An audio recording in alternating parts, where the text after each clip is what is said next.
Speyside. Speyside. Okay. Speyside Odyssey. That's nice. Space Odyssey. Okay. Speyside? Isn't that the high school in Saved by the Bell? No, that's Speyside. Oh, Speyside. Okay. Speyside. When I wake up in the morning and I want some scotch in the... Yeah. I don't think that works for high school kids if they want a bottle of scotch. Well, you never know. Who They may knows want it, with but that crew? You never know. That's true. Mario Lopez. Although I He read looks like a something scotch drinker. that Dustin Diamond said it was all just an act, that he said all these things recently, and he was just playing a character. Yeah, that's what I read. Yeah, he barely even played a character on that show. It was pretty much him. Yeah, it was pretty much him. Is what I think. But what we've got here today, see, this is kind of nice. Over the last few weeks, we'd always had these. It's funny. It's not a bad rut to be in, but we always talked about, we've kind of gotten in a beer rut. We keep having beers. We want to have that's true. Well, guess what? Every other week now, we've broken this up. We've had a beer. We had a gin a couple weeks ago. We had another beer. Guess what? Another spirit? Now we have another spirit. We've got spirit. We've got spirit again with a Scotch from Speyside for this Give It a Shot. I'm Andrew. And I'm Keith, and we are AboutBeverages.com, and the beverage we're about today is the Glen Elgin 12-year single malt Scotch. And you have received this from This was a gift brother, right? from my brother Joe. He Okay. gave this to me at the beginning of the Bears season. That game did not go well. So That's why not much of it's gone. So. yeah, we only kind of use this for victory, so that's why there's not a lot gone out of it right now. It's been a tough season so far. But that's the way it is. But he bought it because of the Elgin, because of the tie-in to... That's where we originally, Joe and I were born in Elgin. Andrew's the actual I'm the native Tucsonan. native Tucsonan, but the rest of the family's from Illinois, and Joe and I specifically from Elgin. So he brought that tie-in, and Elgin is a city in Illinois near Chicago. See, So. and that's how it all ties together. And amazingly enough, it's kind of been a little bit of a slow journey. We got thankfully inducted by someone that you used to work with into Scotch, and created a huge love of Scotch for us. We came from enjoying bourbon, started enjoying this, loved both those things, and slowly brought Joe over to the sometimes smokier, peaty side of things. Okay. And now he is definitely into the Scotch as well. Still, not into the super peaty, which, I can go either way. Yeah, usually more. I do like both. A little more. You like a little peat. I do like. I mean, still. My God, the peat. Still the best of all time is the Scapa. Yes, that's true. It begins and ends. That's just like the amazing balance. We've had personally have had a little more Scotch enjoyment than I have. Tried a few more probably that than could I be have. true. Yeah. Or gone back to the well of some of them. Yes. I've gone to the Highland Park, the 12-year. Yeah. I've had the 18-year, which is delicious. Like I said, the Scapa we mentioned. And I was going to All those ask kinds you of where things. this one falls, but I'm not going to because I'll let my senses tell me. Yeah, well, we'll have to taste this one. Since I did not purchase it, I honestly am not exactly sure how much it was.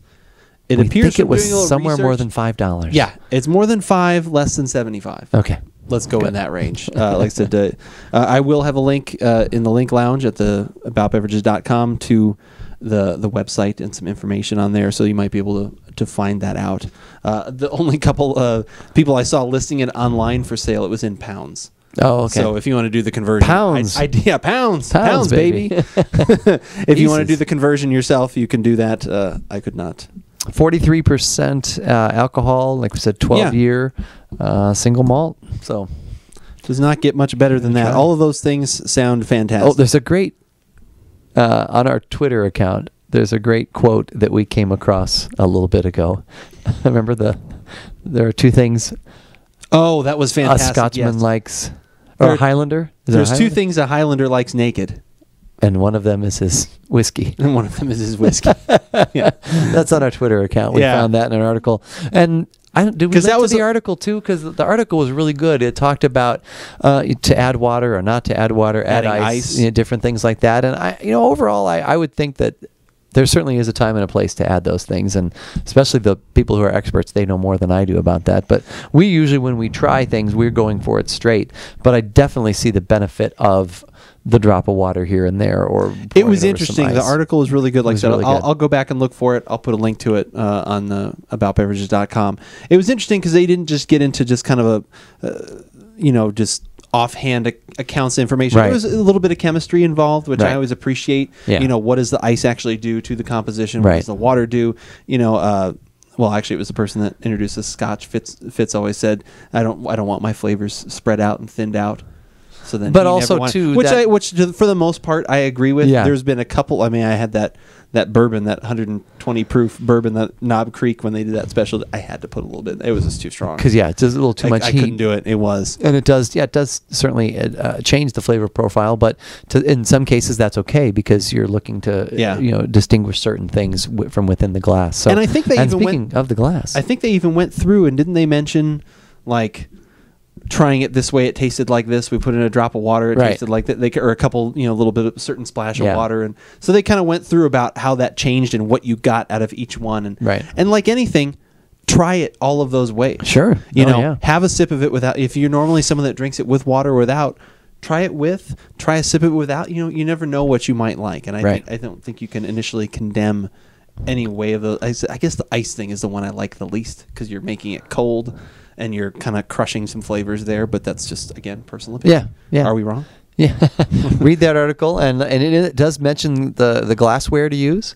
And I asked Andrew, I said, what do you think that is? And he said, I think it's the ones I have. I think it's this one. Yep. Yeah, I love these glasses. These are amazing spirit glasses. I love the, like I said, when I've had seen them for a while, and then the few times that I've watched, like if you go to the Scotch I like to drink too, the Lafroig, if you go to their website and for their tastings of their different things with the distiller, they're using this glass. So that's got to be good. If it's good enough for them, it's good enough for me. Yeah. So kind of a light golden color. Yeah. Clear, light gold. Yeah. On the lighter side of some scotches that I've had. Yeah. Not really the smoky peaty. At the end, I get the peat. I think the peat's there. But it's not smoky, though. You think it's smoky? No, but I think there's some sea spray. Yeah, there's a little sea spray, but there's also some sweet. There's a little savory in there. Like sometimes peat can almost turn it if it's super peaty, like that. I'll defer to you because you're more Scotch. You're more. Well, no, I think you don't get like some little savory. Like I get a little savory in there, which usually starts to make me think of peaty. I get a little bit of savory aroma, a little something. It's not like... It doesn't hit you... Like some of those hit you over the head with the smoke and the peat. Totally and agree. This is not that way. No, it's not that. So but I think there's some nice nuance in there, too. A little bit of the honey sweet, though. A little bit of that. Totally agree. Honey sweet. Yeah, I guess that's the little bit of that herbaceous sea spray type... and then, the honey and then into some savory. Into a little bit of very light peat, which I think smells really good. Okay.